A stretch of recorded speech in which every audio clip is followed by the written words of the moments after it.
Dear student সবাই কেমন আছো? আশা করি সবাই ভালো আছো। তো আজকে আমি তোমাদের জন্য নিয়ে আসলাম ক্লাস 10 এর 5.3 কোয়েশ্চেন নাম্বার 3 এর 2। ঠিক আছে? 3 এর 2 নম্বর। তো এখানে দেওয়া আছে দেখো A7, ঠিক আছে? A13 35 এবং D এবং S13 নির্ণয় করতে বলেছে। দেখো এখানে কি দেওয়া আছে?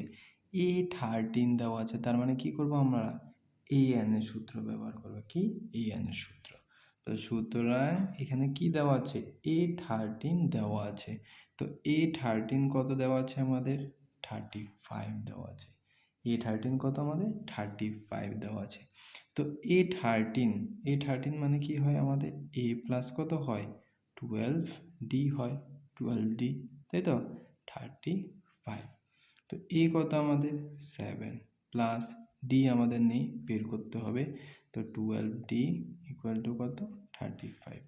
তো এখন 12D যদি আমরা এখানে রাখি তাহলে 35 7 চলে আসলে মাইনাস চলে আসবে, ঠিক আছে? তো 12D এদিকে কত চলে আসবে? 35 থেকে 7 বাদ দিলে কত? 28 চলে আসবে, ঠিক আছে? তো এখানে D রাখলে 28/12, 4 দিয়ে কেটে দাও, 4 সাথে কত? 28, 3 4 12। তার মানে আমাদের D কত? 7/3। এখন কি বলেছে? S13 বের করতে বলেছে। তার মানে A আছে, D আছে, ঠিক আছে? তার মানে আমাদের কি করতে হবে? S13 বের করতে হবে, ঠিক আছে? তোমরা নিচে করে নেবে। সুতরাং S13, তো S13 যদি হয় মানে S13 এর কথা বলেছে, তো তার মানে N কত আমাদের? S এর নিচে যা আছে সেটাই কি আমাদের? N, সেটাই কি আমাদের? N। তার মানে n/2 ছিল সূত্র, তার মানে n কত?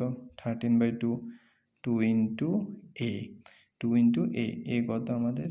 7 প্লাস n কত আমাদের? n কত আমাদের? 13, তো 13 মাইনাস 1। d কত আমাদের? বের করলাম 7/3। কি? 7/3 আমরা d বের করলাম, ঠিক আছে? তো এখন দেখো 13/2, এখানে 7 দুগুণে কত? 14 প্লাস এখানে কত থাকছে? 12 ইন্টু 7/3। 3 দিয়ে কেটে দাও, 3 4 কত? 12, ঠিক আছে? 13/2 এখানে 14 প্লাস 4 7 কত? 28, ঠিক আছে? তো 13/2, 14 আর 28 কত চলে আসবে? 8 4 12 মানে 42, ঠিক আছে? 42, 2 দিয়ে কেটে দাও, 21। এখন 21 এবং 31 মাল্টিপ্লাই করলে আমাদের কি অ্যান্সার চলে আসবে।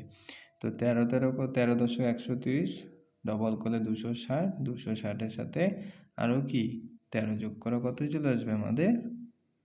273। তার মানে S13 কত আমাদের? 273, ঠিক আছে? বুঝতে পেরেছো? এটা মাল্টিপ্লাই করে দেবে তাহলে 273 চলে আসবে, ঠিক আছে? বুঝতে পেরেছো? Very good.